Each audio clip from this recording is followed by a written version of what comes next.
रोजचा साधा मसाले भात खाऊन कंटाळा आला आहे का? मग आज फक्त एकदा हा कुस्का भात करून बघा. कमी साहित्य, झटपट रेसिपी आणि अप्रतिम चव. काही ठिकाणी याला कुस्का भात असंही म्हणतात. एकदा ही रेसिपी करून पाहिली तर पुन्हा पुन्हा बनवावीशी वाटेल. चला मग सुरुवात करूया. सर्वात आधी एका बाउलमध्ये चिरलेले टोमॅटो घेतले आहेत. त्यामध्ये दही, चवीनुसार मीठ, लाल तिखट, हळद आणि गरम मसाला घालून सगळं व्यवस्थित एकजीव करून घेऊया. आता हे मिश्रण 10 ते 15 मिनिटे मुरायला ठेवूया. त्यामुळे टोमॅटोला आणि मसाल्यांना छान चव येते. आता एका कढईमध्ये तेल गरम करून त्यामध्ये खडे मसाले म्हणजे वेलची, लवंग, काळी मिरी आणि तेजपत्ता घालूया. यामुळे भाताला अप्रतिम सुगंध येतो. नंतर आले लसूणची पेस्ट घालून परतूया.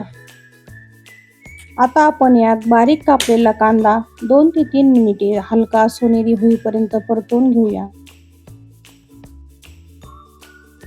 थोडासा कांदा परतत आला की त्यामध्ये 4 ते 5 हिरव्या मिरच्या टाकून घेऊया. कांदा चांगला परतल्यानंतर आपण त्यामध्ये दही आणि टोमॅटोचं मिश्रण आणि पुदिना, कोथिंबीर घालून सर्व साहित्य एकजीव करून घेऊया. आता हा मसाला मंद आचेवर तेल सुटेपर्यंत नक्की परतवून घ्या. ही स्टेप खूप महत्त्वाची आहे.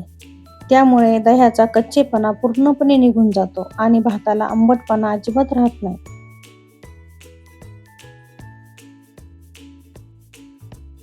मसाल्यातून तेल सुटल्यानंतर त्यात गरम पाणी घाला आणि छान उकळी येऊ द्या. गरम पाणी वापरल्यामुळे तांदूळ छान फुलून शिजतात. आता आपल्या पाण्याला उकळी आली आहे. आता आपण त्यात धुतलेले तांदूळ घालूया. तुम्ही तुमच्या आवडीचे कोणतेही तांदूळ वापरू शकता. आता आपण हे सगळं हलक्या हाताने मिक्स करून घेऊ. आता आपण कढईवर झाकण ठेवून 10 ते 15 मिनिटं भाताला शिजू देऊया. 10 ते 15 मिनिटं झालेली आहेत. बघा, आपला भात अगदी मस्त फुलून तयार झाला आहे. शेवटी वरून थोडंसं तूप घाला आणि बारीक चिरलेला पुदिना व कोथिंबीर पसरवा. शेवटी तूप घातल्यामुळे भाताची चव आणि सुगंध दोन्ही अनेक पटींनी वाढतात. बस, आपला गरम गरम सुगंधी आणि एकदम स्वादिष्ट कुस्का भात तयार आहे. तुम्ही हा भात रायता, पापड किंवा लोणच्यासोबत सर्व करू शकता. एकदा नक्की करून बघा. सगळ्यांना नक्कीच आवडेल.